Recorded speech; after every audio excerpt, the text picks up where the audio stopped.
ஏங்க மேல தள்ளிறாதீங்க. நான் சொல்றதையும் கொஞ்சம் கேட்டுக்கோங்க. முதல்லலாம் பார்த்தீங்க அப்டின்னா, நம்ம டிவில வந்து ஏதாவது ஒரு ஷோவோ, ஏதாவது ஒரு மூவி பார்க்குறச்ச விளம்பரம் போட்டாங்கன்னா வந்து, அந்த விளம்பரத்த பார்க்க முடியாம நம்ம அடுத்த டிவி மாத்துவோம்.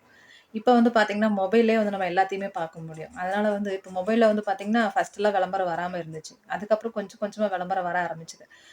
விளம்பரம் வரச்ச பார்த்தீங்கன்னா, ஸ்கிப் அப்டின்னு சொல்லிட்டு ஒரு இது குடுப்பாங்க இல்லையா? நம்ம வந்து என்ன பண்ணுவோம், நம்மளுக்கு வந்து அத பார்க்க புடிக்கல அப்டின்னா வந்துட்டு ஸ்கிப் பண்ணிடுவோம் இல்லையா?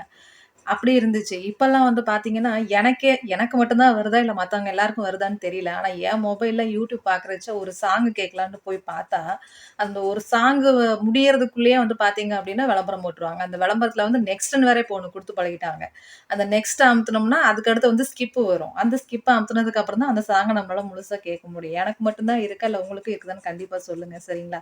தை நோம்பி முடிஞ்ச மறுநாள் பார்த்தீங்கன்னா, நாங்க வந்து மதுரைக்கு போயிருந்தோம். ஆல்ரெடி நான் வீடியோ போட்டிருப்பேன்.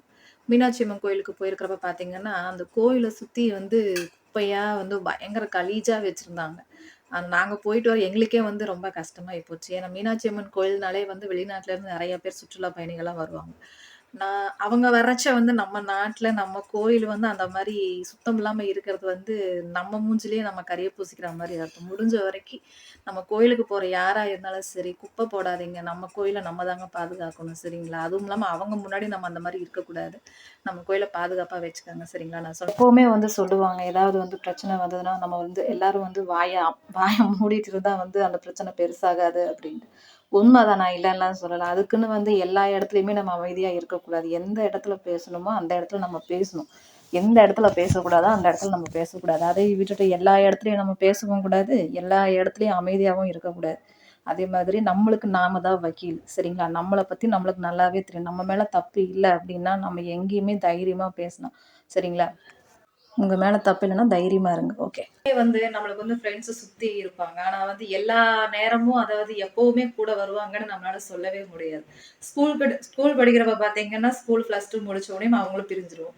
பிரியறப்ப பார்த்தீங்கன்னா, அந்த வலி ரொம்ப ரொம்ப கஷ்டம் தான். அதுக்கப்புறம் பசங்க காலேஜ் போவாங்க. அங்க ஃப்ரெண்ட்ஸ் இருப்பாங்க. அப்புறம் காலேஜ் முடிஞ்சதுக்கப்புறம் அவங்களும் பிரியணும். அதுவும் கஷ்டம் தான். அதுக்கப்புறம் ஒர்க்குக்கு போவாங்க. ஒர்க் செய்றப்பவும் ஃப்ரெண்ட்ஸ் இருப்பாங்க.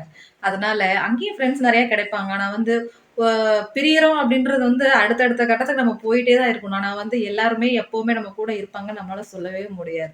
அதனால பிரிவ தாங்கிக்கிற அளவுக்கு நம்ம வந்து நம்ம மனச வந்து பக்குவப்படுத்திக்கணும். ஏன்னா வந்து பிரிவுங்கிறது வந்து அடுத்தடுத்த ஸ்டேஜுக்கு வந்துகிட்டே இருக்கும். அதனால வந்து எப்பவுமே வந்து கவலைப்படாதீங்க சரிங்களா? நான் வந்து பார்த்தீங்க அப்டின்னா, முருகனுக்கு மாலை போட்டு நெறைய பேர் வந்து அந்தந்த ஊர்ல இருந்து பாத யாத்திரை போயிட்டுருப்பாங்க. அதனால முடிஞ்ச வரைக்கும் நம்ம ஆளுங்க வந்து அந்த ரோட்ல வந்து கொஞ்சம் கொஞ்சம் அசிங்கம்லாம் பண்ணுவாங்க. போயிட்டே அப்படியே எச்சு துப்புறது அந்த மாரிலாம் பண்ணுவாங்க. அவங்க வந்து பாத யாத்திரை வந்து வெறும் கால்ல தான் போவாங்க. அதனால முடிஞ்ச வரைக்கும் நீங்க அந்த ரோட்ல வந்து அசிங்கம் பண்ணாதீங்க. அப்புறம் வந்து பார்த்தீங்கன்னா, அந்த ட்ரிங்க்ஸ் சாப்பிட்டு பாட்டிலெல்லாம் அப்படியே ரோட்லயே போட்டுருப்பாங்க. அது சும்மா போட்டா கூட பரவால்ல. அப்படியே அத உடைச்சு போட்டு போவாங்க அப்படியே. அந்த மாரிலாம் தயவு செஞ்சு பண்ணாதீங்க. ஏன்னா, அவங்க வெறுங்காலோட நடக்கறச்ச அந்த கண்ணாடிலாம் அவங்க கால்ல குத்தும். அப்புறம் இன்னொரு விஷயம் பார்த்தீங்க அப்படின்னா, பாத யாத்திரை போறவங்க எல்லாருமே கொஞ்சம் சேஃப்டியா போங்க. சரிங்களா? ஏன்னா வந்து நைட்டு நேரம் தான் நடப்பீங்க.